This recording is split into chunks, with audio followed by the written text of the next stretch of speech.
She only noticed the strange key because she tripped over it. On the lower landing, under the rug by the basement door, a piece of metal was sticking out, lifting the rubber. Marina bent back the edge and saw a simple key without a key ring, with a worn-off number. The intercom camera was flashing above the door, even though the light in the stairwell had already gone out on the timer. The moment her fingers touched the key, a short, ringing sound came from the darkness of the basement. Once, as a test. Hello to everyone listening to this story. Please write in the comments afterwards about the circumstances in which you listened to it, and enjoy listening. Marina lived in a rented room in an old house in the neighboring block. She paid rent until the end of the year and calculated every month whether her earnings would be enough to avoid moving back in with her parents. She worked as a freelance journalist for an online publication with no staff. The editor kept everyone with the promise of, "We'll make it official someday," but for now, he paid for clicks. The darker and more urban legend, the story, the higher the views. At the same time, Marina had inherited her engineer father's habit of checking everything on paper and in detail, even if the text turned out to be light. A reader wrote about a basement fortune teller. The letter said that an old woman sits in the basement of a residential building and does not take money because she is paying off a debt. Allegedly, everyone who comes to her hears the ringing of a bell, and then a funeral begins in the house. The editor passed the topic on to Marina and suggested she write an ironic piece about the witch by the trash cans. He informally reminded her that analytical articles are less popular now, while scary stories attract advertising.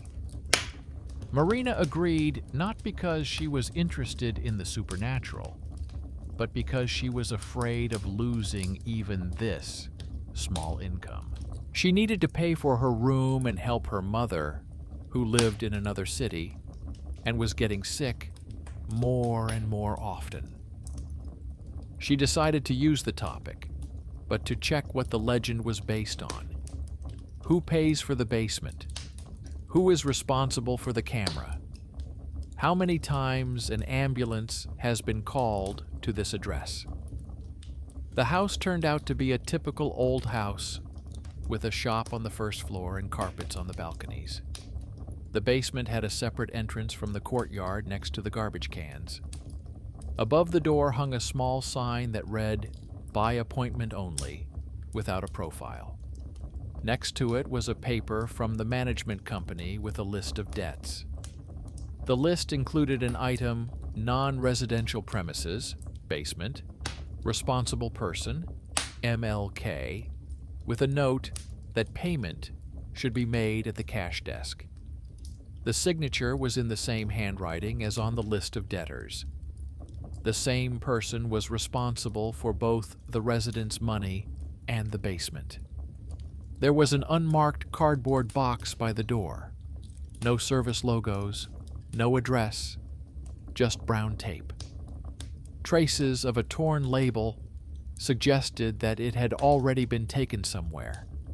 The intercom camera above the door was flashing, although the rest of the lights in the courtyard were off. The key under the doormat and the unmarked box near the entrance looked like ordinary household trash, but Marina noted them as recurring elements. In such houses, lost items quickly disappear, but here everything was still in place. Before going downstairs, she went up to the first floor and knocked on the nearest door. The middle-aged woman, who opened the door, spoke hurriedly, with irritation and curiosity. She said that people go to the basement but they don't brag about it. She claimed that the old woman doesn't take money, only sometimes asks for groceries. She added that several people had died shortly after visiting, but immediately emphasized that it could have been a coincidence. The formula sounded familiar. Responsibility was shifted. The legend was confirmed. Marina was registered for the basement by the editor's phone. At the appointed time, she approached the door again, returned the key under the doormat, and descended the wet steps. Downstairs, it smelled of dampness and cheap soap.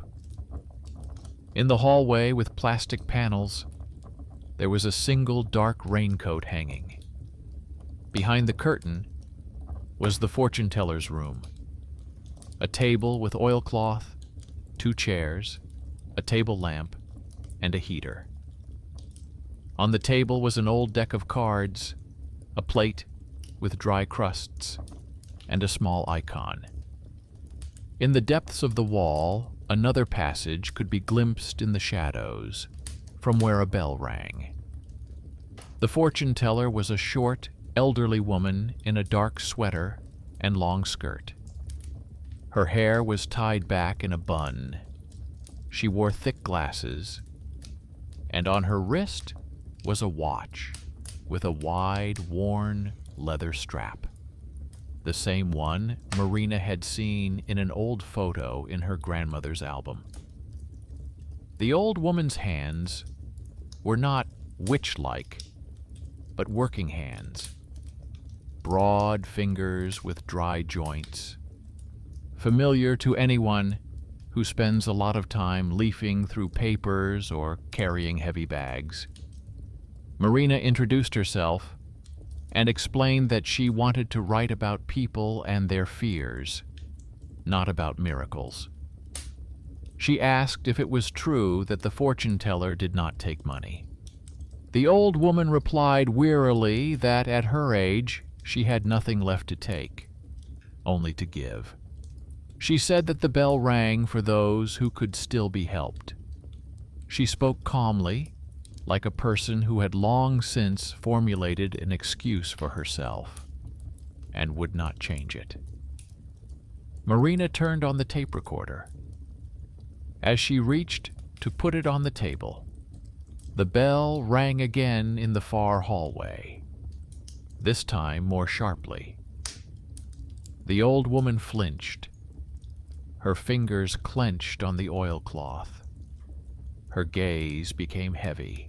She covered the cards with her palm, pulled the plate of bread toward her, and said she would not be receiving visitors. She repeated that she had not called for people with microphones and did not want to be recorded. At the same time, she did not ask for money or offer to come to an agreement. The refusal was strange from the point of view of conventional logic. It would have been beneficial for the legend to be featured in the article, but the fortune teller rejected this opportunity. For Marina, this was another detail.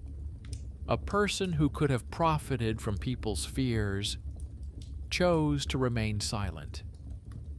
This meant that the motive of paying a debt was not just a nice gesture.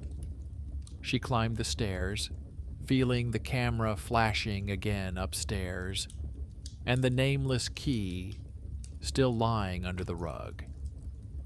At home, she laid out what she had collected on the table. Photos of the entrance, the basement, the box, and the intercom camera.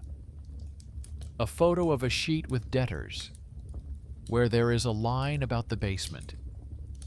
An old newspaper clipping from 10 years ago about a fire in this building, where a neighbor mentioned a basement fortune teller.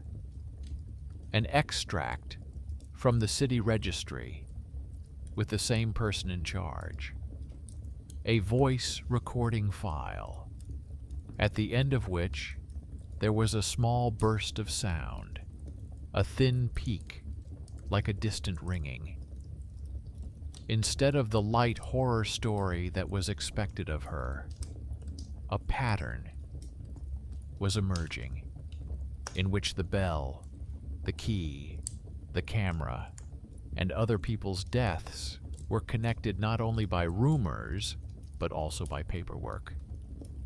And Marina already understood that by continuing with this topic, she would not be delving into a myth, but into someone's interests in this building. The next day, Marina began not with the text, but with the paper side of the story. In the morning, she went to the management company listed on the sign at the entrance. People sat in the cramped corridor with receipts, and it smelled of wet clothes and cheap coffee. Behind the glass window sat a bored woman with a short haircut, whom the residents called the lady behind the glass. On the wall hung a list of debtors, the same one at the entrance, only with a stamp. At the bottom was the signature of the person responsible for the building, the same initials that were next to the basement. Marina didn't start with the fortune teller. She asked for an extract on the non-residential premises, citing the preparation of material on city basements. The woman behind the glass initially waved her off, saying that she would not give anything without an official request. But when Marina delicately mentioned a possible publication about how services spontaneously appear in basements, and added the name of the editorial office, the woman behind the glass became very attentive. She took the address, rummaged through a cabinet with folders, and pulled out a thick one with a worn spine. The extract stated that the basement had been listed as rented for domestic services for many years.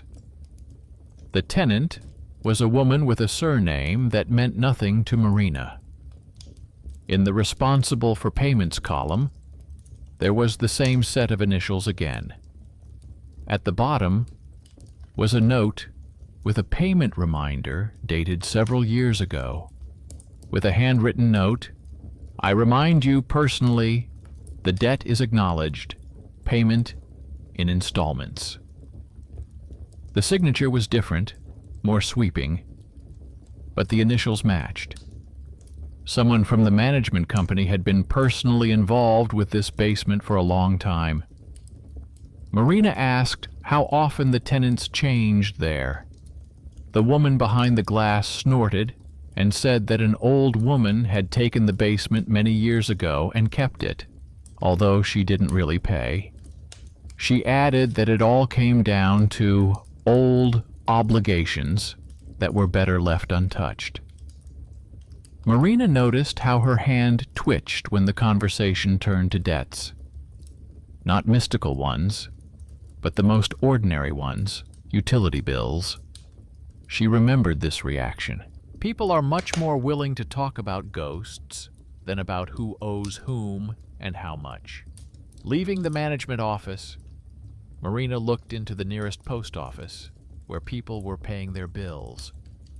At the window, covered with papers, sat a thin man with gray hair, confidently typing amounts into an old terminal. Residents handed him receipts, and he mechanically commented on where there were errors or overpayments. When it was the turn of the woman from the house with the basement, he named their house number without prompting and habitually punched in several items. In the line about the basement, the amount was strangely small, marked debts restructured. This is not the case for a normal basement with electricity and water.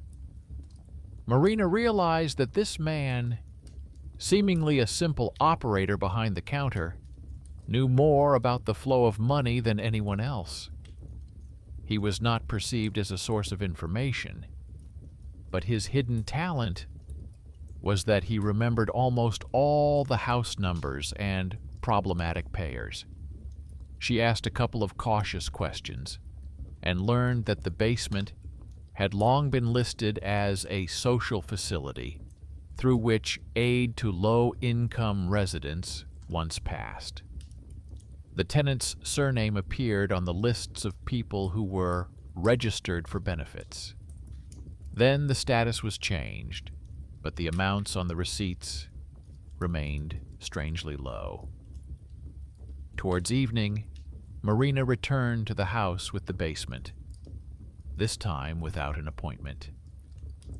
The yard was almost empty. The trash cans were half full, and laundry swayed in the wind on the clotheslines. The intercom camera by the basement flashed with the same steady light. The key was still under the mat. The box was standing against the wall. Only the tape on one corner had come off slightly. It felt like a frozen frame that no one was changing.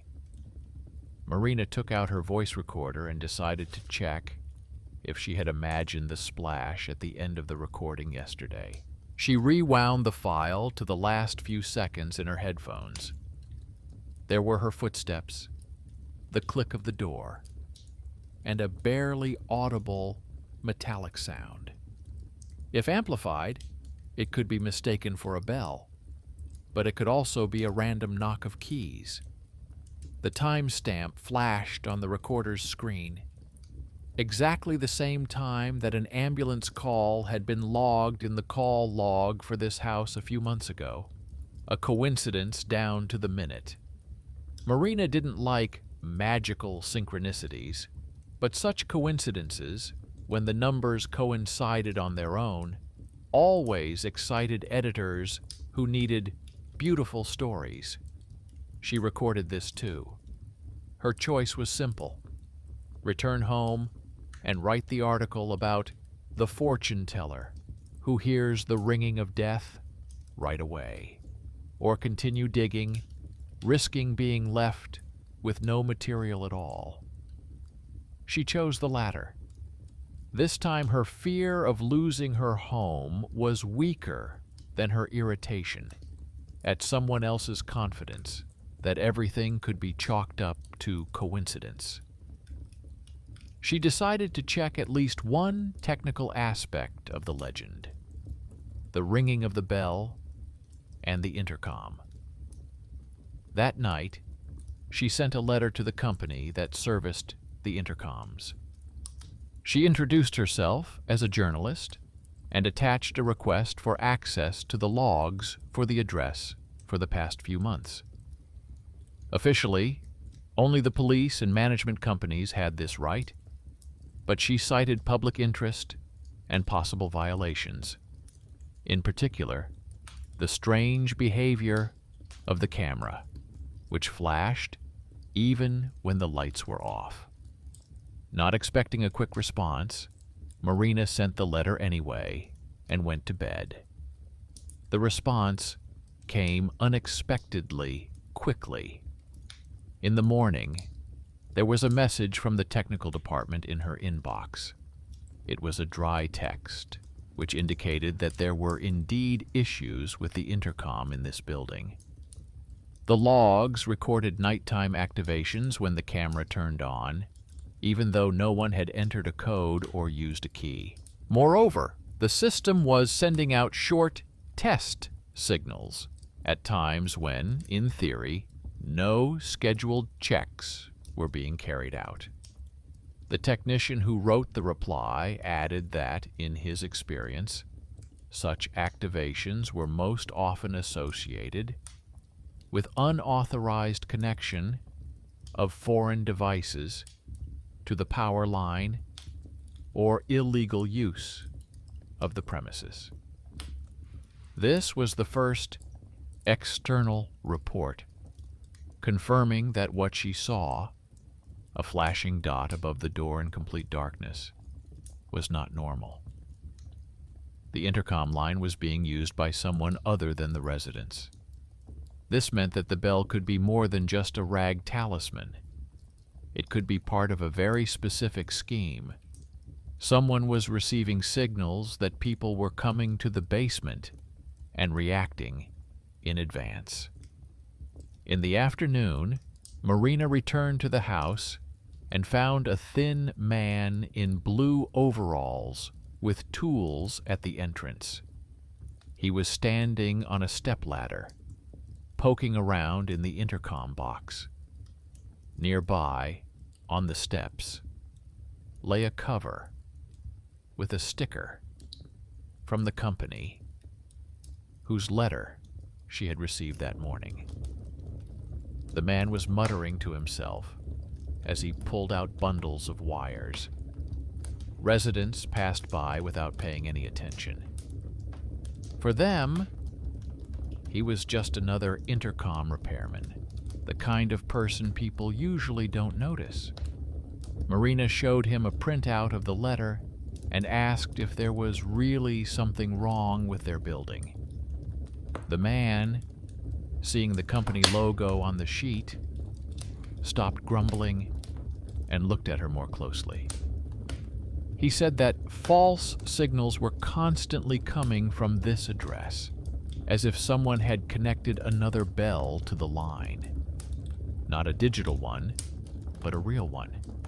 Every time the device went off, an icon of an old-style sensor, which in theory should have been obsolete long ago, flashed on his desk. He admitted that this was the first time he had seen such a thing, which is why he volunteered to come himself. His observant nature and irritation at the clumsy hands of his predecessors turned him from a random plumber working on intercoms into the very hidden hero who understood what was going on with the wires better than the managers.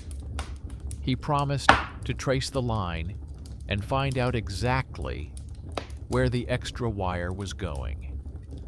For the first time in a long time, Marina felt that she had an ally in this story who believed neither in mysticism nor in coincidence. In the evening, he called her himself, using the number left on the printout. He said that the extra cable went to the very basement where the fortune teller sat and was connected not to a simple doorbell, but to an old internal alarm panel, which could once have been part of a communication system for the entire building. The panel had long been removed from the general circuit, but for some reason, it had been left active in the basement. Every time someone entered the courtyard or pressed the intercom buttons, a sound could be heard downstairs if you knew where to listen. It turned out that the death knell, whispered about by the residents, could well have been a signal from ordinary, albeit old, technology. Only someone had set up this technology so that it was accessible to one specific woman in one specific room. This knowledge did not alleviate the anxiety. On the contrary, it made it more intense. If someone is using the old notification system, it means that they receive information about people before they themselves realize that they have become part of someone else's legend. Marina wrote down everything the intercom operator said, kept a copy of the letter, and realized that the fortune teller's refusal to be interviewed now seemed even stranger. The old woman had not only rumors and cards in her hands, but also a very real bell that allowed her to know who was coming to her and when. This turned the myth of the deadly fortune teller into a question not about prophecies, but about who and how disposes of information about people in the house. It was after this that she decided to take a step that would finally draw her into the story.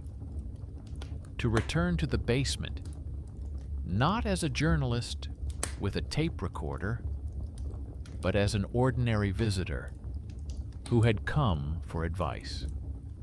Returning to the basement, As a client, Marina pretended to have forgotten her tape recorder and notebook. She put on a simple jacket without any bright details, left her bag at home, and took only her phone in her pocket. She came not in the evening, as last time, but in the afternoon, when the courtyard was half empty and the entrance was half quiet. The key was under the doormat, in the same place. The intercom camera flashed just as stubbornly. The bell was silent until she touched the door handle. Inside, everything was almost unchanged. In the hallway, there was the same lonely raincoat on a hook, and in the room, there was a table with oilcloth, a lamp, a heater, cards, and a plate with dry crusts. Only on the chair in the corner lay a gray folder with an elastic band, which had not been there before. The fortune teller sat in her usual place, with the same watch on her wrist. The old woman was not surprised by her appearance, as if she already knew that Marina would return, not as a journalist. Marina said she had come for advice as a simple visitor. She phrased her questions as people usually write in comments, about health, about work, about her mother. She did not mention the text, the intercom, or the technicians. The fortune teller listened, nodded, and only then asked for her surname. Until then, the bell had been silent. It rang at the very moment Marina said her name. The ring was as short as when she first touched the key under the doormat, but it sounded louder in the room. The old woman tensed up, her gaze not on Marina, but somewhere toward the wall, where the second passage began, in the depths of the shadows. She reached for the gray folder, opened it, and took out a thin, worn notebook. The pages were filled with columns of names and dates. Marina noticed that some of the lines were underlined in red ink. The fortune teller ran her finger down the list and stopped at a surname that matched Marina's, only with a different initial. It was her grandmother's maiden name. Next to it was a date from many years ago and a short note that the rent debt had been closed due to death. Marina felt a chill in her stomach. As a child, her grandmother had told her about a long wait for housing, about basements where they stored their belongings during renovations, and about a fire after which they were given another place to live. But she never went into details. The old woman said that she had already encountered this surname in this building, and that she did not expect anyone from those to come here again. She added that back then, many years ago, it was customary in their office for working with tenants to close debts in this way. When a person died, the debt was written off, and the papers were placed in a separate folder. She said that she worked downstairs with the card index and received her watch for her years of service for this very job.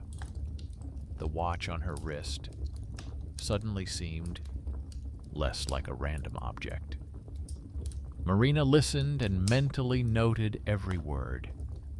It turned out that the fortune teller was not a witch before, but an ordinary employee of the housing office. She filled out cards, stamped them, and recorded deaths. According to her, the bell was first placed on the boss's desk and rang when he called someone to his office. Then, when the office closed, the old woman took this trinket from work as a souvenir. Later, someone connected it to an old alarm panel in the basement, and when people entered the courtyard, the signal began to sound differently. The fortune teller said that now she perceives each ring as a reminder that someone's surname may be added to the list again, and therefore, she does not take money. She believes that she is working off her old decisions. Marina noticed that as she said this, the old woman was not looking her in the eye, but was looking at the notebook where her grandmother's surname was visible among the old entries. The hidden connection between the past and the present was no longer a guess. It lay on the page, next to someone else's death, and a note about a debt that had been written off. During the session itself, nothing unusual happened. The fortune teller touched the cards, asked clarifying questions, and spoke in general terms. Marina carefully noted that it all resembled ordinary psychological manipulation. She deftly latched onto slips of the tongue, like an experienced call center operator, and fed the client back her own thoughts. There were no obvious visions. The only strange thing was the bell, which no longer rang, even though the front door upstairs slammed several times. At one point, the old woman said that for a person with a biography like Marina's, the most dangerous thing was not death, but other people's words about her.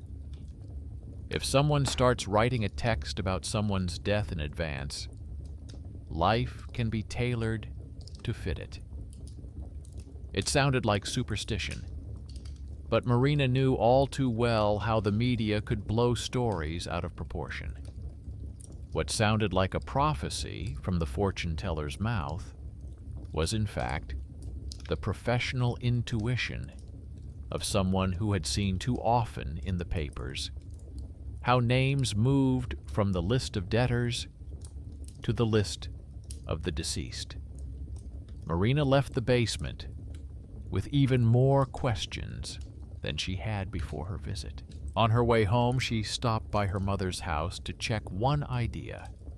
In the closet with family documents, she found an old folder with receipts. Among them were several sheets with a tear-off line at the bottom and her grandmother's surname at the top. In the specialist column was the same surname as the fortune teller's, only with a different patronymic. Next to it was a blue stamp from the housing office in the same district where the house with the basement now stood. Her mother said that a long time ago they had indeed lived there, on the lower floors, until the house was declared unsafe. She chose to remain silent about the basement. Several other details matched up. In an old newspaper clipping about a fire in that house, which Marina found in the archives, there was a mention of the office employee responsible for the basement. The surname was not mentioned, but the structure of the paper trail could be reconstructed. The basement as a social facility, beneficiaries, queues, debts, fire, resettlement. An old woman who sits in the same basement years later and says she is paying off her debt. A grandmother whose surname now appears in the same notebook as the other deceased. And a granddaughter who comes to conduct an interview and instead ends up on someone else's list. Meanwhile, the editor was rushing him. He wrote that the topic was hot, that the material had to be published by the end of the week. He suggested focusing on the bell that rings for those who will soon be gone, on scary coincidences, and on free death predictions. For him, The connection between utility bills, intercoms, and old benefits was boring. He suggested leaving it in the background and focusing instead on the fortune teller as an urban witch who hears other people's deaths, and Marina as a brave journalist who went down there. Marina sat over the draft and felt two layers begin to collide inside her. One was light, clickable, where the bell sounded like a sign of fate, and the basement was a place of power.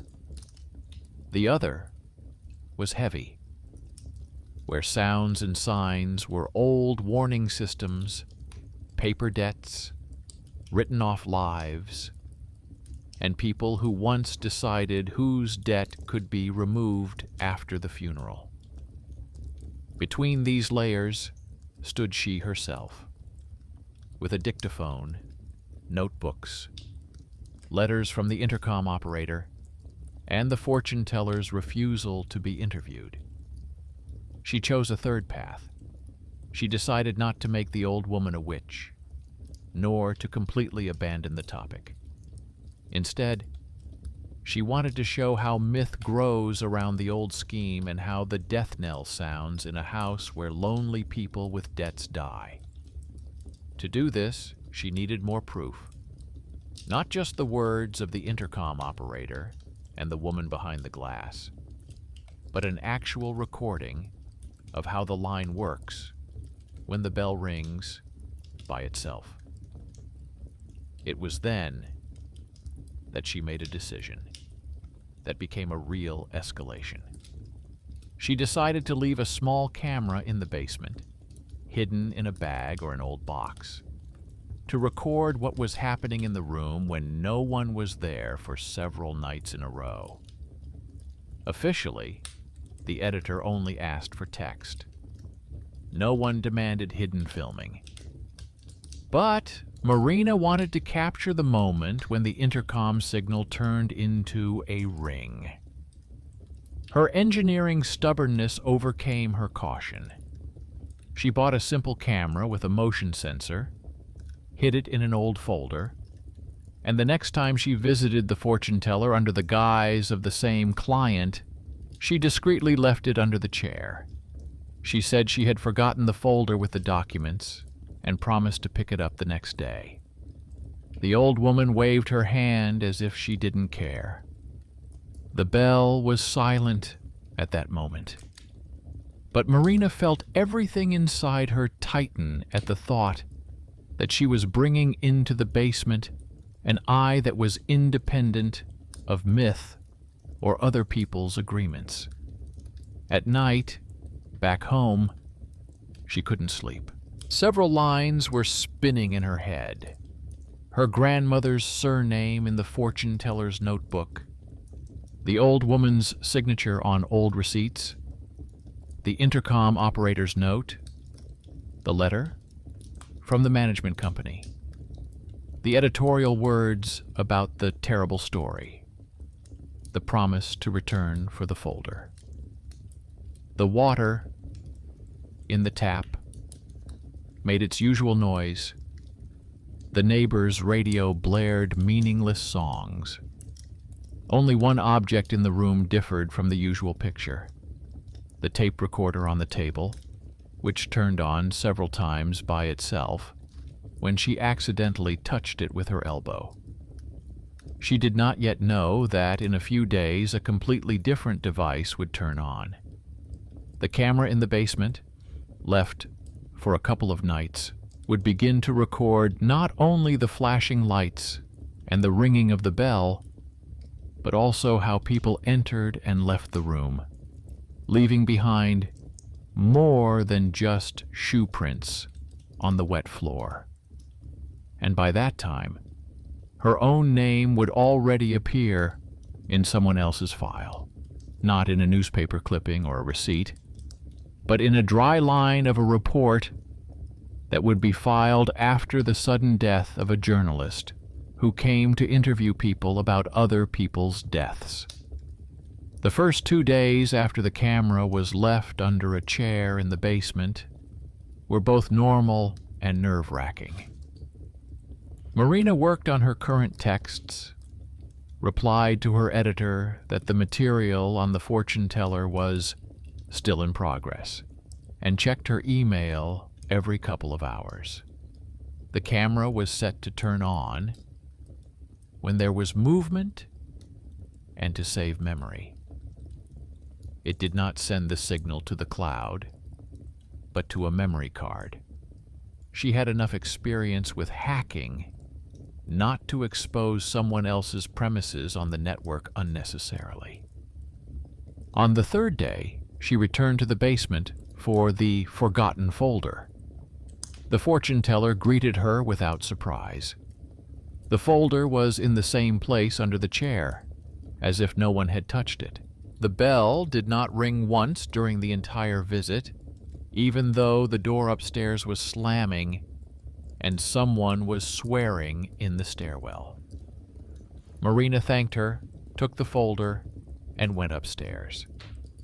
The camera inside was cold and turned off. For some reason, this reassured her. It meant that no one had noticed. At home, in the evening, she sat down at her laptop and began to watch the footage. The first few hours of recording revealed nothing. An empty room, light from a lamp, occasionally a fortune teller shuffling cards or writing something in her notebook. The bell rang when the front door upstairs opened, which coincided well with what the intercom operator had said. There was no offensive mystical by itself. Each ring was tied to a small green dot in the intercom logs. But on one of the night recordings, she saw something else. Late in the evening, a man in a jacket and hat she had never seen before came into the basement. He walked easily through the corridor without taking off his coat, sat down on a chair opposite the fortune teller, and placed a thick folder on the table. The camera did not record sound, but from the gestures it was clear that the conversation was not about fate, but about papers. The old woman opened the folder, pointed her finger at the lines, shook her head, then took out her notebook with surnames. The man showed her something on his phone. The bell did not ring at this time. He already knew who was sitting in front of her. Marina paused the video and zoomed in. The man's face was turned away, but she recognized him from the photos on the management company's website. It was the very same person responsible for the building and non-residential premises, whose initials appeared on the lists of debtors and basement statements. The man whose signature appeared on her family's old receipts and new basement documents. In another fragment, the same scene was repeated with the woman from the management company, the same aunt behind the glass. She brought a stack of receipts, laid them out on the table, and the fortune teller bent over, read them, pushed some aside, and made marks in her notebook opposite others. All this lasted a few minutes. Then the woman left, taking some of the papers with her. Marina didn't know what they were talking about, but the meaning was obvious. The basement was not just a place of power. It was a hub of old and new debts, benefits, and decisions, where people's names began to live their own separate paper lives while they were still alive. One of the videos turned her inside out. Late at night, when the basement was empty, the fortune teller sat at the table with the overhead light off, only a small lamp illuminating her hands. She took old cards out of a gray folder, very similar to the ones Marina had seen in her mother's closet. Each card had a surname, address, and amounts. The fortune teller ran her finger along the lines and then sorted the cards into two different piles. One pile contained those with small debts and valid addresses. The other pile contained those with larger sums and a modest note in the corner indicating that the person had died. The bell on the table swayed quietly with her movements, but did not ring. Marina realized that for the old woman, hearing other people's deaths meant something else. She had spent many years sitting at the intersection of registers, notebooks, and receipts, and she knew how often a lonely person with debts only made the news when they were found. It wasn't signs of fate ringing in the fortune teller's ears, but decades of paper statistics. But the house, the yard, and the neighbors preferred to turn it into a simple legend. There is a basement where a bell hears who will be taken away. It's easier than admitting that behind every ring is someone's ordinary poverty. With these thoughts, she came to the editorial office. She brought a flash drive with recordings, printouts of letters from the intercom company, statements from the management company, her grandmother's old receipts, and printed screenshots showing a man from the office and a woman behind glass. The editor glanced through the materials and said, "This is a different story." In his opinion, readers needed a horror story about a fortune teller, not a social drama about utility schemes. He suggested simplifying it. Keep the bell and the accidental deaths, throw out the intercom and documents, and make the text brighter and scarier. Marina refused.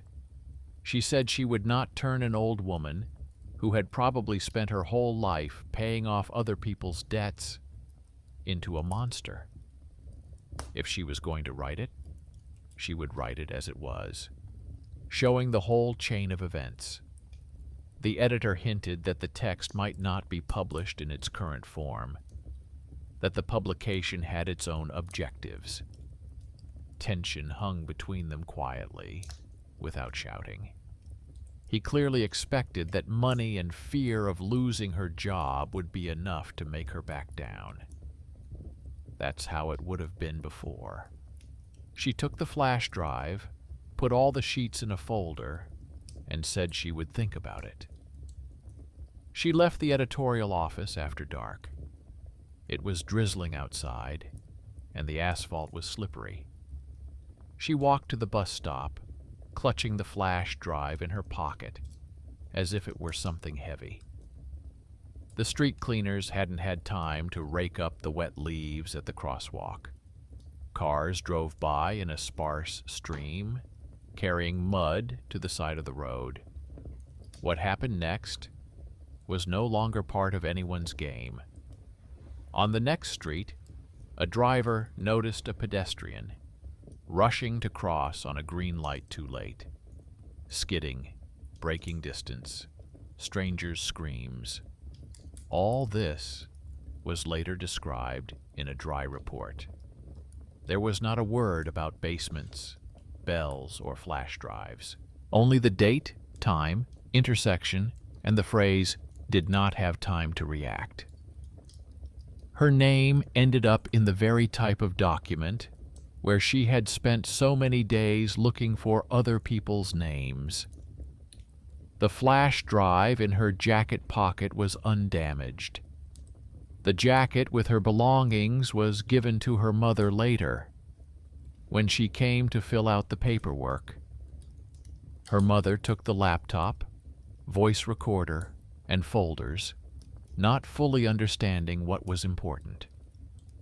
At home, she put everything on the dining table and didn't touch it for several days.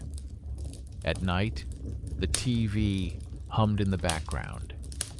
It was hard for her to stay in silence. One night, close to midnight, the voice recorder on the table turned on. Not by itself.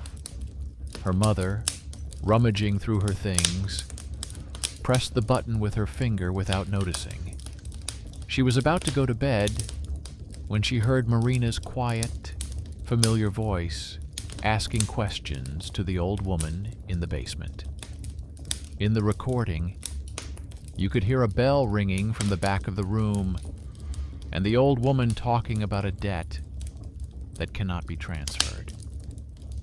Her mother froze in the doorway. The hands on the wall clock showed almost exactly 12 o'clock. For someone who has been living in loss for a week, that's enough to believe in a sign. The next day, she lost all the files completely. She found a folder on her laptop with documents, letters, intercom logs, and camera footage. From the pieces, a picture emerged in which her daughter's death was in no way connected to the fortune teller's curse. There were night shifts, fatigue, slippery asphalt, an argument with her editor, and a chain of people who had been working with other people's debts for years. The mother understood that she would not be able to change the minds of her neighbors, who would inevitably link everything to the bell.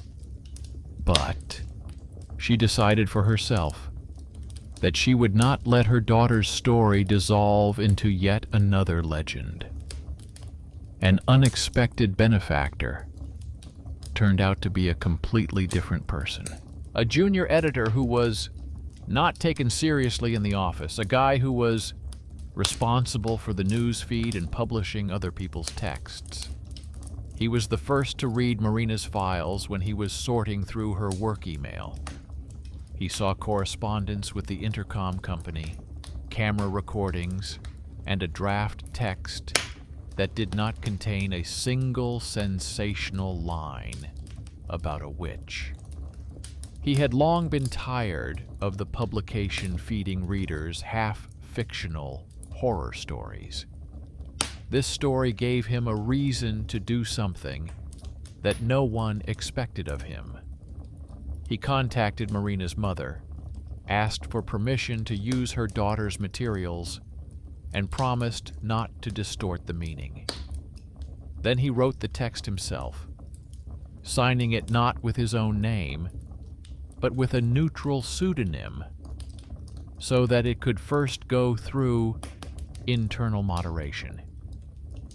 In the article, the fortune teller from the basement was portrayed not as a sorceress, but as a former employee of the housing office, who now has not only cards brought to her table, but also old receipts. The bell became not a sign of fate, but a symbol of the old notification system, which had been adapted for personal needs. The intercom operator was the underappreciated hero whose professional instincts prevented him from ignoring the strange signals.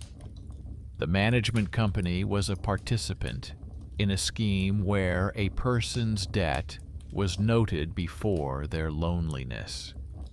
The text did not appear on the main page, but in the investigations section, which was rarely brought to the top. But it turned out to be catchy. It was sent out to neighborhood chats and discussed on forums. People who were tired of mystical horror stories saw in it an explanation of why legends so easily stick to the most vulnerable in their apartment buildings.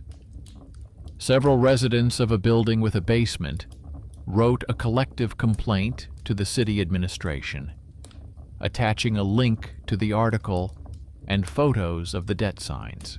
The inspection did not come the next day, or even the next week, but it did come. For the basement, this meant an audit. They found the very old panel to which the bell was connected, checked the lease agreements, and looked at the strange installment terms. They officially reported that the premises were not being used for their intended purpose, and that the alarm system needed to be modernized. The wording was dry. In essence, the basement was closed, the wiring was moved, and the intercom line was repaired. The fortune teller was offered to move in with relatives or contact social services. The management company lost one responsible person and received a prescription. The bell remained hanging on a nail in the removed panel, no longer connected to anything. For the neighbors, it will long remain a symbol of the old legend. But now there is another story alongside it, a sad but honest one. A story about how for many years people looked at sounds and coincidences and preferred to see magic in them, rather than the traces of concrete decisions. Marina's mother kept a printout of that article in a folder with her daughter's documents. Sometimes at night she listened to the tape recorder, where in one file she could hear the ringing of a bell and a calm voice asking about the debt. At times, it seemed to her that the recording turned on by itself at midnight. Then she caught herself reaching for the button at the same time every night because it made the silence easier to bear. Between fear and explanation, she chose the latter, although the former always returned. Justice in this story did not come loudly. No one admitted guilt, repented publicly, or asked for forgiveness. But the chain in which the names of lonely people turned into a legend about the death knell cracked. A text appeared that called things by their more accurate names. People appeared who stopped taking their neighbors to the fortune teller to find out when. A house appeared where the intercom camera stopped flashing in the dark for no reason. And the basement remained a basement. Damp, with concrete walls and stains on the floor. Someday, it will be turned into a storage room or a workshop, and the new residents will only know about its past history from snippets of conversation. Some will say that a witch lived there, others that a former office employee worked there. In any case, those who hear this will already be living in a world where they have a choice of what to believe: a rustle in the dark or a line in a document. And this, perhaps, is the quiet denouement that the journalist deserved, having decided not to turn someone else's misfortune into another scary anecdote.